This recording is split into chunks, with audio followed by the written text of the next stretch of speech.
സുരേഷ് ഗോപി പറഞ്ഞത് അങ്ങനെ ഒരു ആരെയും ഒരു ഏൽപ്പിച്ചിരുന്നില്ല. അല്ല, അതും പറഞ്ഞു. അല്ല, അത് ഞാൻ കണ്ടു, ഞാൻ പത്രത്തിൽ കണ്ടു, ആരെയും ഏൽപ്പിച്ചിരുന്നില്ല. അതെ, അങ്ങനെ ഏൽപ്പിക്കാതെ ഇപ്പോൾ ഈ ഡോക്ടർക്ക് അത് പറയേണ്ട ആവശ്യമില്ല. അത് സ്നേഹം കൊണ്ട് പറഞ്ഞതായിരിക്കാം. പക്ഷേ അതിൻ്റെ കൂടെ തന്നെ ഈ അവാർഡിൻ്റെ കാര്യം പറയേണ്ട ഒരു കാര്യമില്ല. എന്താ വെച്ചാൽ അദ്ദേഹം രാഷ്ട്രീയത്തിൽ ഒരു പ്രവർത്തിച്ചു കൊണ്ടിരിക്കുകയാണ്. ഇപ്പോൾ അത് തൃശ്ശൂർ ഇലക്ഷന് നിൽക്കുന്ന ആളുമാണ്.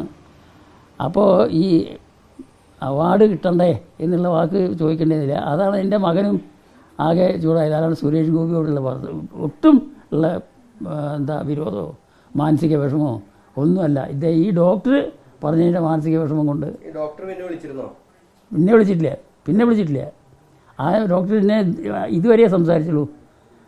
അവാർഡ് പത്മഭൂഷൺ കിട്ടണ്ടേ എന്നുവരെ ചോദിച്ചു. അപ്പോഴേക്കും എൻ്റെ ഒരു മകൻ ഫോൺ തട്ടിപ്പറിച്ച് വാങ്ങിച്ചു. ഇത് കേട്ടപ്പോഴേ ഞാൻ ഒന്നാമത് സംസാരിക്കുമ്പോൾ തന്നെ സ്പീക്കറിലിട്ടിട്ടേ സംസാരിക്കൂ. കാരണം എന്താ വെച്ചാൽ ചെവി കുറച്ച് പതുക്കുക, ആ കാരണം കൊണ്ട്. അപ്പോൾ ആ ഇത് കേട്ട ഉടനെ തന്നെ അവൻ എൻ്റെ മൊബൈൽ വാങ്ങിച്ചു.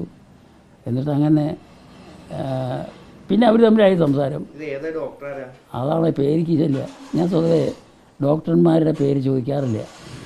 ഡോക്ടറെ എന്ന് വിളിക്കും, അല്ലാണ്ട് പേരെന്താ ചോദിക്കാറില്ല. അതെ, അതിപ്പോൾ അദ്ദേഹം അതൊന്നല്ല. ഞാൻ ഈ തൃശ്ശൂരുള്ള ഒരുപാട് ഡോക്ടർമാരായിട്ട് വലിയ അടുപ്പാണ്.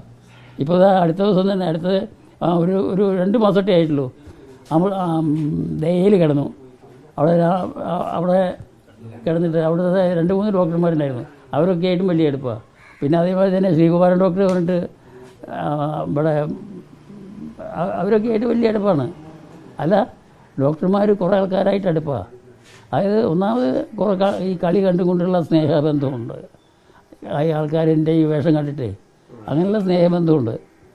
അപ്പോൾ അത് ഒക്കെ മുതലെടുക്കാൻ വേണ്ടിയിട്ട് ഇങ്ങനെ ഓരോന്ന് വേണ്ടായിരുന്നു എന്ന് മാത്രമേ ഉള്ളൂ. ഇനിയിപ്പോൾ അതുമല്ല, ഇനി വേറൊരു കാര്യം എന്താ വെച്ചാൽ സുരേഷ് ഗോപി പറഞ്ഞിട്ടാണെങ്കിൽ പോലും ഇദ്ദേഹം പറഞ്ഞിട്ടില്ല എന്നുള്ള കാര്യം തിരിച്ചാൽ, പക്ഷേ പറഞ്ഞിട്ടാണെങ്കിൽ പോലും ഈ പത്മ അവാർഡിൻ്റെ കാര്യം, പത്മഭൂഷൻ്റെ കാര്യം പറയണ്ടായിരുന്നു. അതാണ് ഇതിനൊക്കെ ഒരു പ്രതിബദ്ധമായിട്ട് മാറിയിട്ടുള്ളത്. ഇത്രയുള്ള ഒരു കാര്യം. പക്ഷേ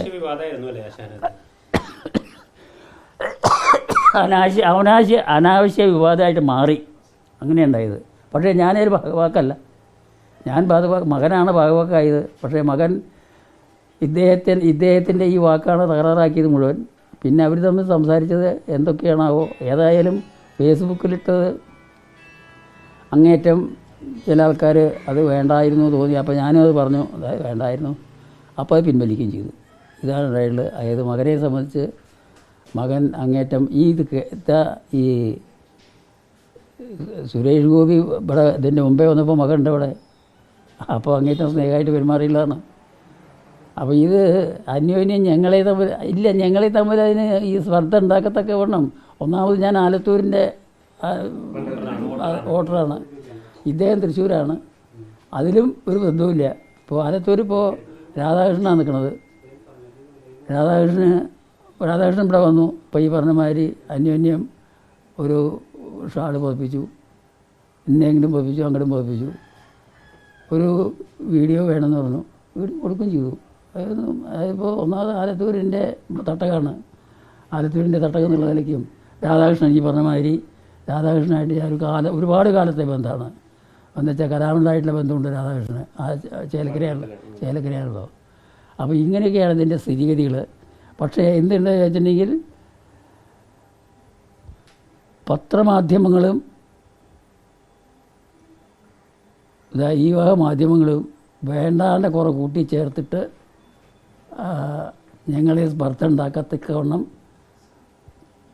പെരുമാറുന്നത് ഒഴിവാക്കുകയാണ് വേണ്ടത്. അത്രയും അക്കാര്യത്തിൽ പറയുള്ളൂ.